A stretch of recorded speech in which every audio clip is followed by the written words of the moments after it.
We're surrounded by these massive projects, huge factories, sprawling power plants, entire industrial complexes. These are billion-dollar bets that literally shape our world. But before any of that can happen, somebody has to answer a question that sounds almost impossible. I mean, really think about that. You can't just look it up on Amazon, right? The thing doesn't even exist yet. The plans are just sketches, the details are all fuzzy, but investors, they need a number, a big one. So how in the world do engineers do it? How do they put a price tag on something that's basically just an idea? Well, it's not magic. It turns out it's a method, and it's pretty darn clever. So let's make this real. This number, $232 million, is the estimated cost for an ethanol plant that turns corn husks into fuel. That is a massive investment.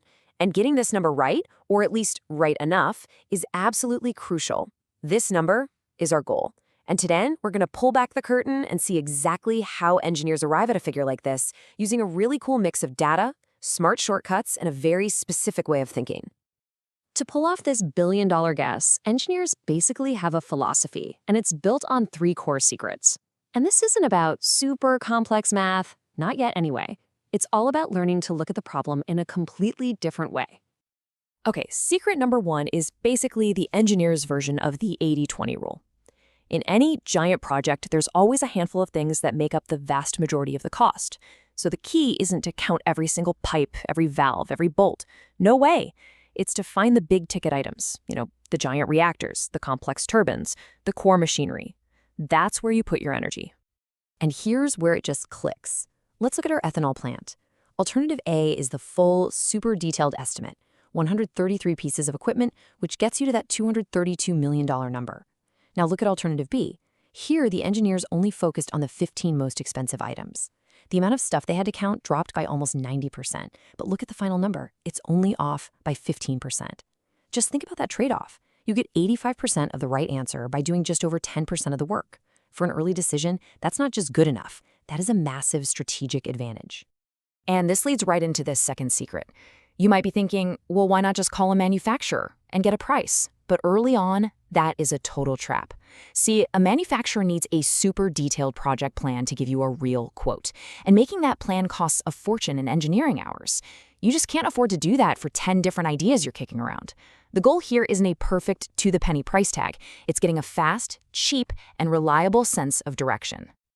Now this is where the real genius is. Engineers are masters at finding relationships in data. They have this deep understanding that if you can find a link between something you know and something you don't know, you can make an incredibly educated guess. Price is almost always connected to some key dimension: size, capacity, power, you name it. And this slide just makes that idea so perfectly clear with a simple example. Imagine you want to buy a 5-burner cooktop, but the store's website only lists the prices for the 2-burner and the 4-burner. You wouldn't just guess randomly, would you? Of course not. You'd see the trend. You can almost feel where that 5-burner price is going to land. And in the original example, this simple prediction was only off by 2%. That is the exact same logic engineers use. They just apply it to multi-million-dollar chemical reactors instead of kitchen appliances. So, we've got the philosophy down. Now, let's open up the toolkit. What are the actual tools and methods engineers use to turn these secrets into a hard number?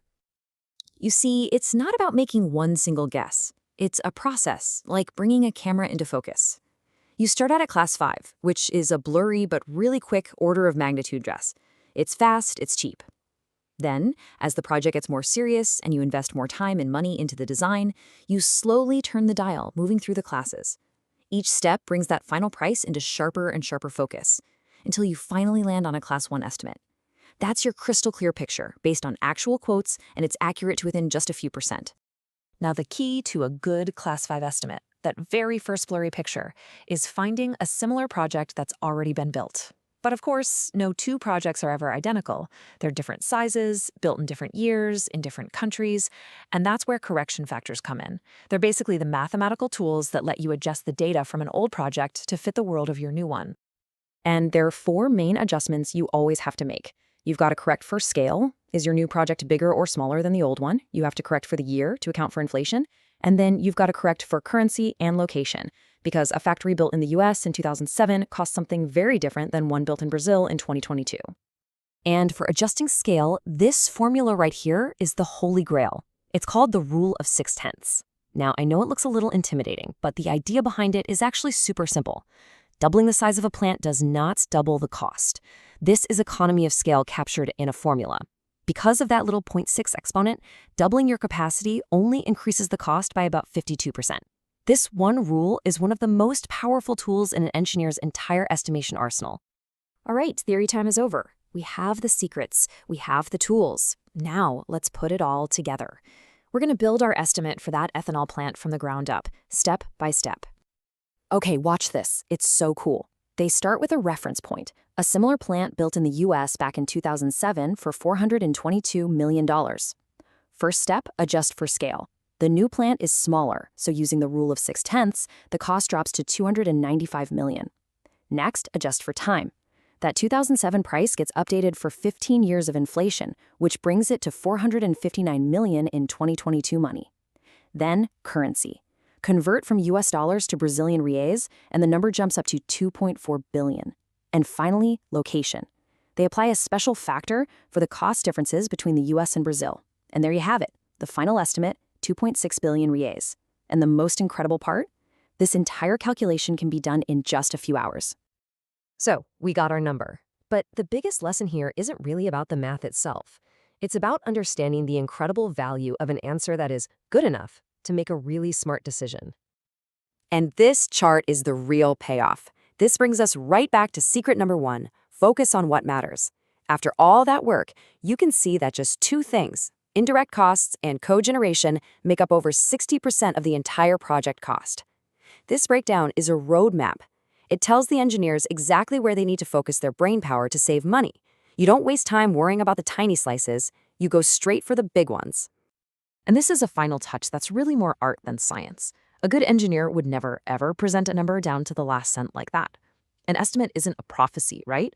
By rounding it and presenting it as 120 million, you're actually communicating honesty. You're showing that there's built-in uncertainty, and managing those expectations is just as important as getting the math right.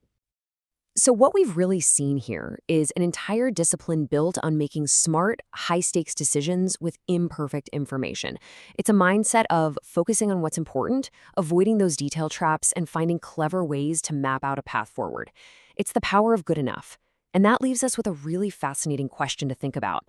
In our own work, in our own lives, where are we chasing a perfect answer when a smart, good enough approximation would help us make a much better and much faster decision?